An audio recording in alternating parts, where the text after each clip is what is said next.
Assalamualaikum, my name is Nur Adirana binti Sharulin and my metric number is A23A10559. Today, I am presenting our view on cost of living issue to persist even as growth moderates. In this presentation, we aim to explore the complex factors that impact the cost of living and their implication for the economy. The Consumer Price Index refers to measurements in the cost of a group of common goods and services over time, tracking inflation and helping to adjust rates, pension and payments. By comparing price to the base year, an increased CPI indicates higher price.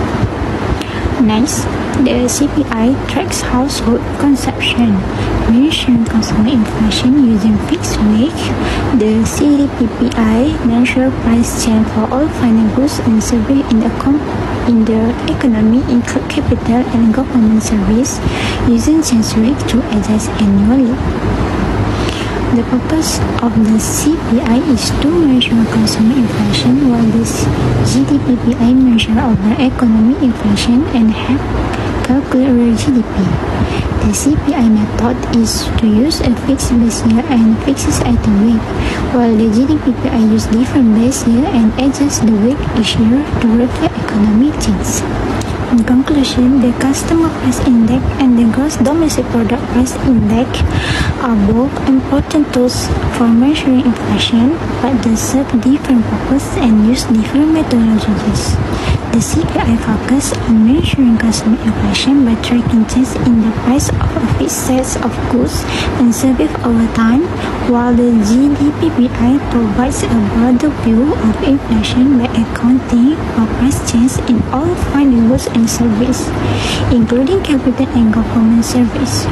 The CPI uses a fixed base year and item weight, while the GDPPI adjusts its base year and item weight annually to better reflect economic change.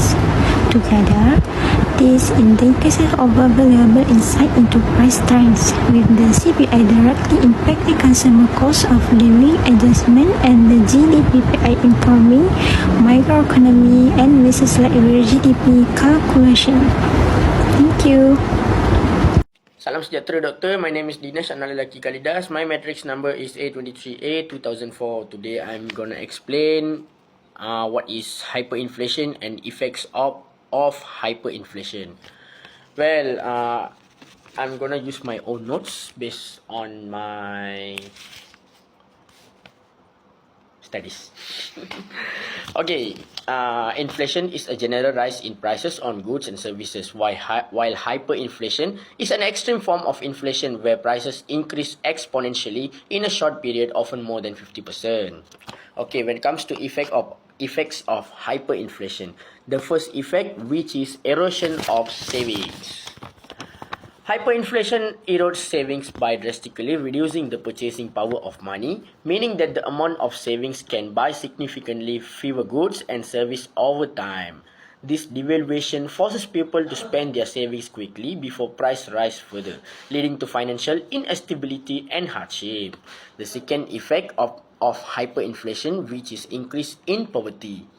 Hyperinflation increased poverty by drastically reducing the value of money, making basic necessities unaffordable, and also it forces many into financial hardship as wages and savings can't keep up with soaring prices.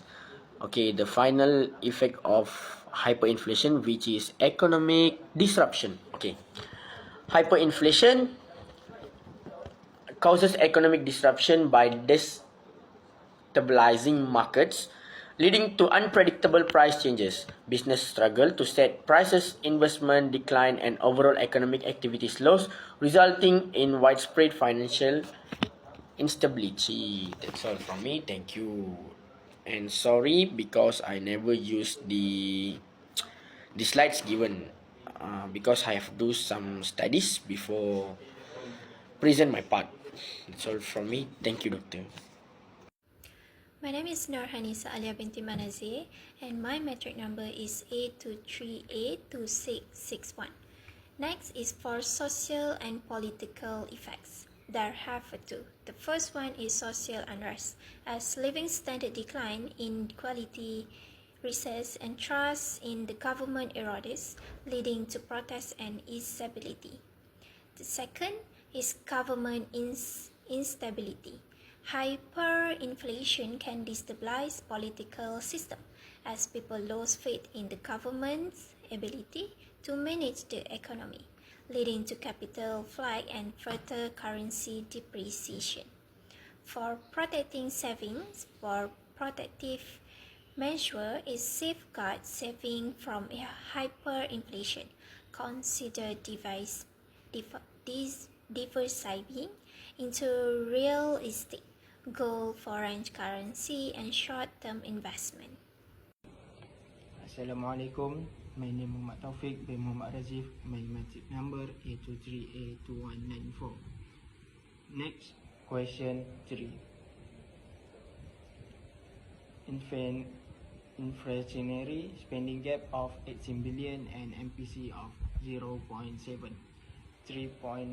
How much does government expenditure need to change to reduce the gap? We can use the multiplier formula to calculate the government spending need to change it to reduce the gap. First step of tax multiplier formula. Tax multiplier equals to MPC divided by 1 minus MPC. Given MPC equals to 0.75. Tax multiplier 0.75 divide 1 minus 0.75, and the answer is 4. Step 2. Calculate required tax deduction. The formula of determining the change in tax need to close the spending gap. Delta equals to rationary gaps divided by tax multiplier.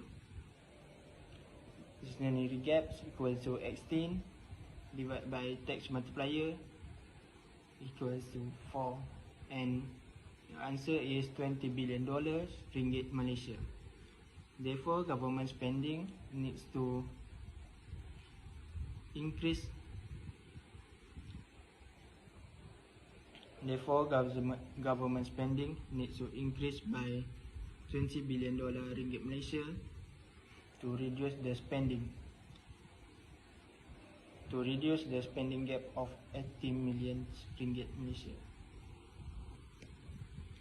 3.2. How much tax should change? Change in tax can also affect the economy, but in a different way than change in government spending.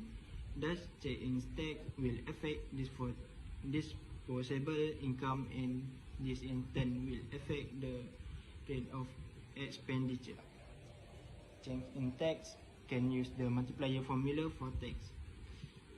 Change in tax equals to gap divided by MPC.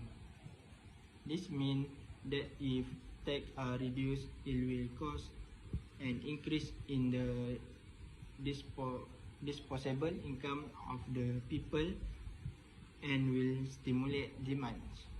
Therefore, to reduce the gap by 18 million, the change in tax would be 18 million divided by 0.75.